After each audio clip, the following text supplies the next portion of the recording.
வணக்கம் நமச்சிவாய. இன்னைக்கு நம்ம ஒரு கதை பார்க்க போறோம். விதி மதி. ஓகேங்களா? என்ன கதை பார்க்கலாமா?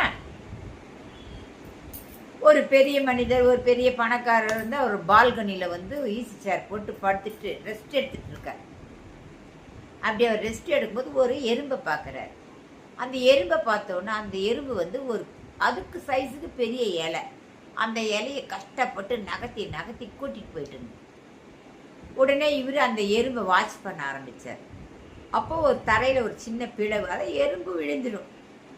அந்த மாதிரி ஒரு பிளவு. அந்த பிளவு வந்தோடனே இந்த எறும்பு என்ன பண்ணுச்சுன்னா அந்த இலையை குறுக்கால வச்சு அந்த இலை மேலே ஏறி அந்த பக்கம் போயிட்டு திருப்பி அந்த இலையை இழுத்துன்னு தான் போச்சு, விட்டுட்டு போய். ஸோ அந்த இலையை அது இழுத்துன்னு போய் போய் போய் 1 ஹவராக கஷ்டப்பட்டு தன்னுடைய இருப்பிடத்துக்கு கொண்டு போயிடுச்சு. ஆனால் அந்த புற்று, எறும்பு புற்றோட நுழைவு வாயில் இந்த இலையை கொண்டு போய் அதால் உள்ளே போய் வைக்க முடியாது. அதனால் விட்டுட்டு எறும்பு போயிடுச்சு. இது என்ன, எதை உணர்த்த வருதுன்னா, இப்போ மதி, அதுக்கு மதி இருந்தால் அந்த இலை, இவ்வளோ பெரிய இலையை எப்படி நம்ம வீட்டுக்குள்ளே கொண்டு போக முடியும்? கொண்டு போயிருக்கும். மதி இல்லை, அது விதி. அந்த இலையை அது வரைக்கும் இழுத்துன்னு போய் விட்டது, அது விதி. அது மாதிரி தான் ஒரு மனிதன் தான் வாழ்நாளில் கஷ்டப்பட்டுட்டே இருக்கிறான். எதை நோக்கியோ பிரயாணம். என்ன, 50ன்னா 100, 100ன்னா 1000, 1000ன்னா 10,000, 10,000ன்னா 1,00,000. இப்படி பணத்தை நோக்கி, பொருள்களை நோக்கி. வீடு வாங்கணும், நிலம் வாங்கணும், நிலம் வாங்கி வீடு கட்டணும், அப்பார்ட்மெண்ட் வாங்கணும், கார் வாங்கணும், சைக்கிள் வாங்கணும், எல்லாம் வாங்கணும், ட்ரெஸ்ஸு வாங்கணும்.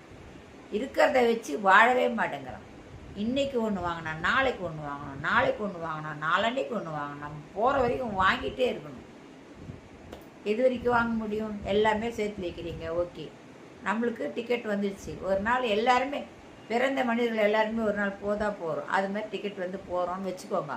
அன்னைக்கு இது நீ வாங்கின இத்தனை பொருளை எந்த ஒரு பொருளாவது உங்களோட வரப்போதா? கட்டாயம் இல்லை. அதனால தான் நம்மளுக்கு மதி இருந்தால் இதை மாதிரிலாம் செய்ய மாட்டோம். மதி இல்லை, நமக்கெல்லாம் விதி தான் இருக்குது. இவ்வளோ கஷ்டப்படணும், இது தேடி, அதான் எதையோ தேடி ஓடிக்கொண்டே இருந்து வாங்கி கொண்டே இருந்து இது சேர்த்து வைக்கணும், அது சேர்த்து வைக்கணும். இதுதான் பெரிய பெருமை, இதுதான் வாழ்க்கை. நிறைய பணம் இருந்தால் பெருமை, மரியாதை. நிறைய பொருள் இருந்தால் மரியாதை, நிறைய நகை இருந்தால் மரியாதை. இதில் தேவையில்லாததெல்லாம் நம்ம சேர்த்து கஷ்டப்பட்டு அதை நோக்கி ஓடி. யாராவது நிம்மதியாக கொஞ்சம் நேரம் உட்காந்து தியானம் பண்ணுறீங்களா? யாராவது நீங்கள் சந்தோஷமாக இருக்கீங்களா? இல்லை. இப்படியா பண்ணி கடைசியில் என்ன பண்ணுறோம்? நம்ம விதிக்கு ஆட்படுகிறோம், மதியை யூஸ் பண்ணுறதில்ல. மதியை யூஸ் பண்ணால் விதியை வெல்லலாம். ஓகேங்களா? இந்த கதை உங்களுக்கு பிடிச்சிருக்கா?